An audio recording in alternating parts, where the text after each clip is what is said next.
Hello everyone, and welcome back to Rewind Reviewers, the show where we delve into everything at your request, and we rate it out of 5 stars. My name is Gloria Borger. And I'm Daniela Ross. Last week we covered carjacking, which was at a whopping 5 stars, but as the night progressed, it went down to a boring 2 stars. Make it 5 for me, my ex-wife took the kids. That's one... what? Yeah, she took them. Can we cut, please? No, let's keep rolling. I'm genuinely happy.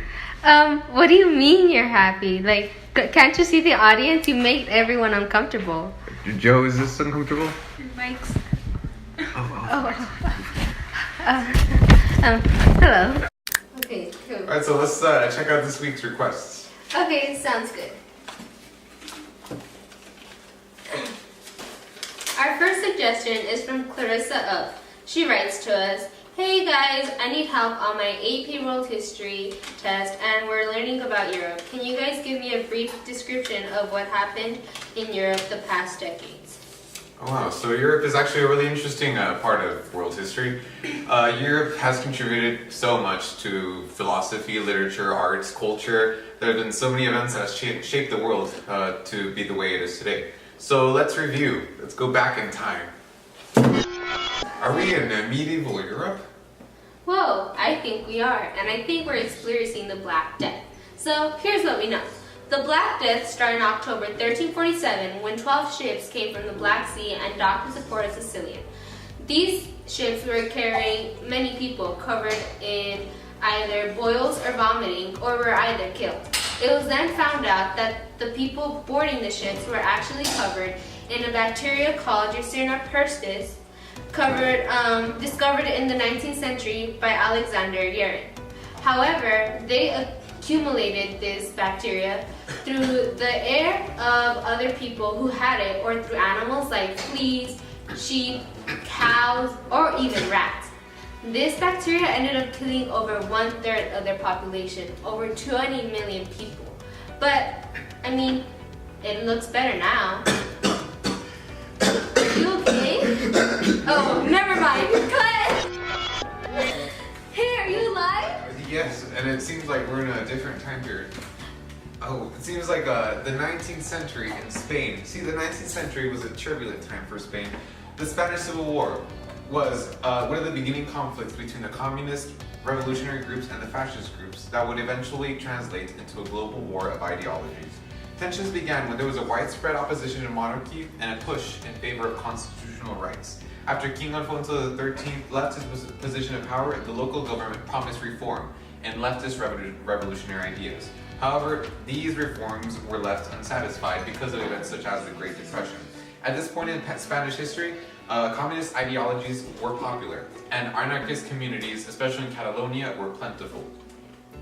The Confederación Nacional del Trabajo rallied up these leftist groups and called for a revolution, which was shut down by General Francisco Franco, which was a fascist. While this might seem like a defeat for the left, it contributed to further outrage and unity against Franco. Politics became violent in Spain, leading to the assassinations of politicians and well-known leaders of either side. Once the people armed themselves and the police joined forces with the revolutionaries, the Civil War began. These nationalists got help from supplies from Nazi Germany, Fascist Italy, and Portugal, while revolutionaries got help from the Soviet Union and the International Brigades Group, a group of volunteers from the US and from Europe. Franco's victory made him a complete dictator for life. But wait, is that a fascist? Oh no. Dead. Oh, let's go back in time. Whoa, where are we? It seems like she stayed dead. And maybe the button doesn't work. And where are we? Are we in France during the French Revolution? See, the French Revolution, much like the Spanish Civil War, was a political upheaval in Europe, this time starting in 1789. It began because of the Enlightenment philosophy, which desacralized the authority of the monarchy. So here you had conflict between the monarchy and nobility against the reform of the tax system, which led to bankruptcy. It was important because it completely changed social and political structures. It put an end to the French Revolution and feudalism, and took political power from the church. This affected with the rise of Napoleon, but with ideas and reforms that did not die. So I guess now I'm stuck in the French Revolution. Let's try to go to the future. Okay, we're live. Yeah, hey guys, Alright. I'm back. So learning one thing from European history is that we're not going to use this anymore. So how would you rate European history? Considering the fact that I was dead for over 2 decades, yeah, right, 2 decades? Yeah, about. Considering the fact, I would rate Europe a 3.33, just to honor the 1/3 of Europe that did die, which was over here, my buddy Gloria. But let's see how present Europe is doing. It can't be much more. Yeah, No.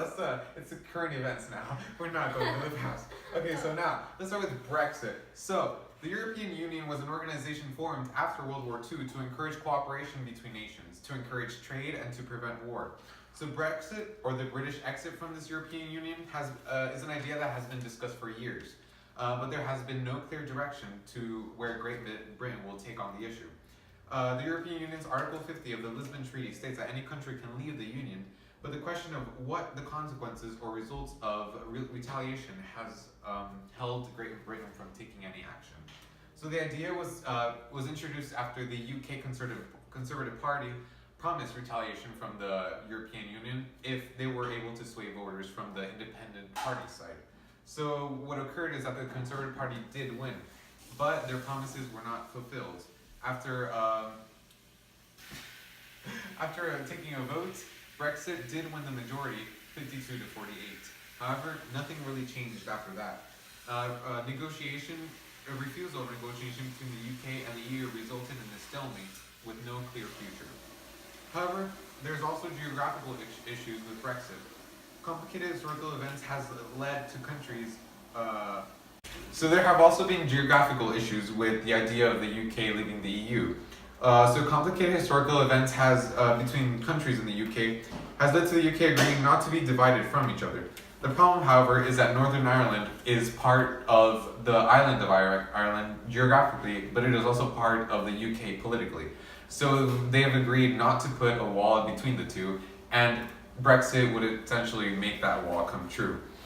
So despite this complicated geographical issue, complete Brexit is scheduled to occur on October 31st, 2019, although there have been previous ratifications that have been postponed constantly and no actual event has occurred. In addition, during this time and this year in Europe, we have seen that the Cathedral Notre Dame de Paris, also known as one of the longest Gothic architectures built in 1163, has burnt down. It was one of the finest examples of French Gothic architect based on the medieval Catholic Church. This affected people because the history took place after 182 years of building. Again, it was burned down on April 15th of 2019, so this has been really recent. So now Paris has proposed to rebuild this cathedral in modern reconstruction, and we hope to see how the church will now look. Another current event happening in Europe and right now in France is that the Eiffel Tower has once again closed this Monday, May the 20th, 2019, because a man decided to climb up the side of the Eiffel Tower. Because of this, many people were stuck on the tower, such as Irish tourist Claire Murphy, which was one of the people stuck on the very top floor of the Eiffel Tower, and she wasn't able to get down into the actual street until she was evacuated by French police. So not only has the Eiffel Tower actually been closed, but the actual area and the actual streets around the tower have been evacuated and closed too due to the man climbing, and will reopen in a few days. So the event is significant because the man actually broke Clause 17 of the official Eiffel Tower guidelines, which state that no person can climb or jump off any height of the Eiffel Tower. And so this puts the man's life at risk in climbing the Eiffel Tower, and this is why it has been closed down. Thank you for watching. Oh wait, what do you rate this occasion? A 1. Stupid of him. But I guess. Now on to sports.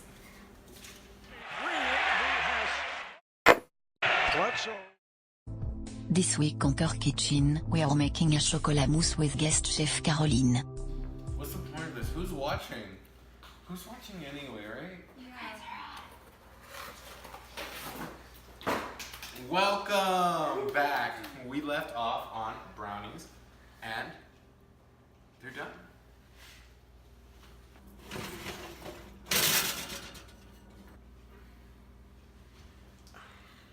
Perfection. Now, if you remember, I'm here with Clarissa, and we are making a chocolate mousse.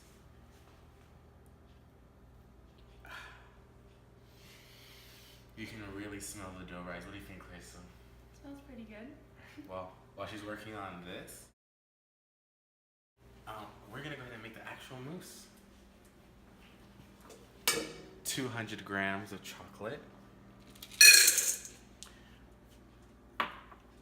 And over here we have our caramel cream on simmer. So this recipe's actually been around for 50 years, and we are recreating it, and we've gotten some plants from the garden, and now we're putting it into our recipe. And then if you want to come over here, the cream is just finished, and now I'm gonna pour it in. Now, the trick with these is to let it sit. Oh my gosh, look, it's already melting beautifully. Look at that, oh my God. All right, we're just gonna let it sit there for a minute, and we'll be back after the break. While you were gone, we made this beautiful, beautiful chocolate cream. Smell it, Joe, smell it. Clarissa, where's Clarissa? Oh my gosh. Anyway, since she's not here right now, I'm gonna go ahead and pour this in. This is 500 milliliters of thickened cream. It's thickened milk, but you know, same thing. If you look for it at a Walmart or a Target, they know where to point you. Alright, gonna mix it a little bit. When it's like that, when it's like this is when we want to take it over to our mix master.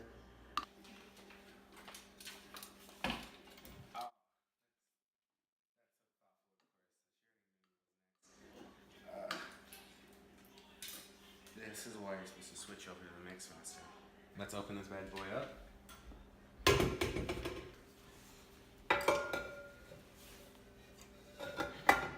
If I can remember how to put a bowl down. Alright, when you want to use these things, always remember to lock them, because if you put them on high momentums, the bowl will spin out and fall, and you don't want that. Do we, Carissa?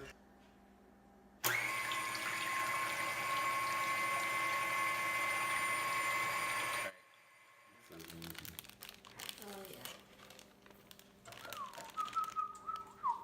Now, what we're doing here is putting away the divine chocolate mousse so we can shape them into little domes, which we're going to use the cupcake pan for.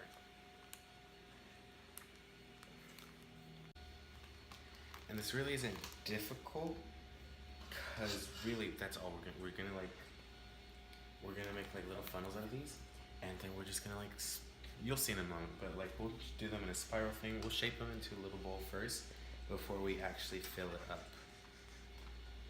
Oh my gosh. This reminds me of when I went to France. The cathedral was still there. I mean, it's not the same though, Joe. It's not the same. Okay. I think that's all the mousse I can take with me in this bag. Don't worry, I will put nothing to waste. However, you'll have to come back next week to see us complete it, because what? Sorry. Because, oops.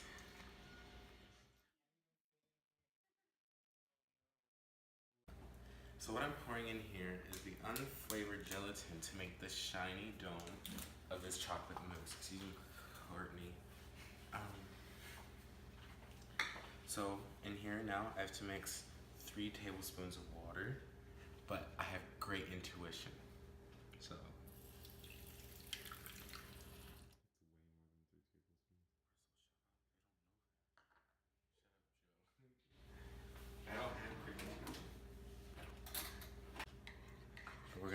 mix this up.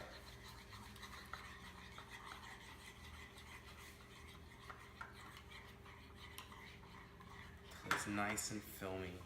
Even though filmy is such an ugly word to describe something. Slimy, I guess, but it's like between applesauce and slimy. Alright, we're gonna put that aside. And now we're going to make the actual chocolate part of this.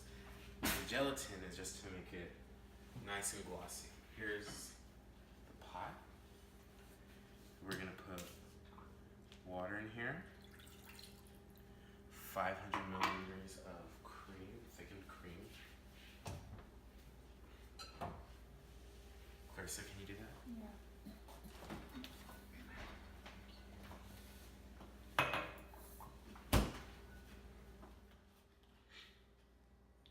Can I just pull it up? Yeah.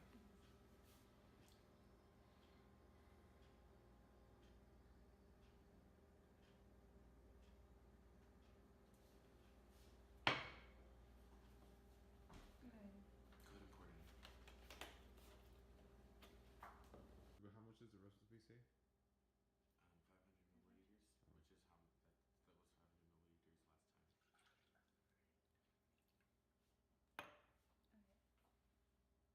Alright, tell me when it looks like 210 grams, honestly. There. Alright, that should be about 210 grams. A lot of cooking is sensitive. Don't quote me.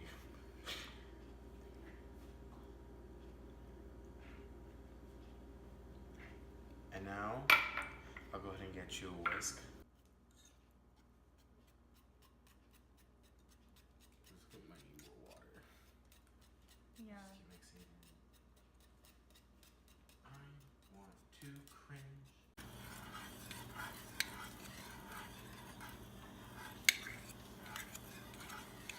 This is gonna give it a nice glossy look.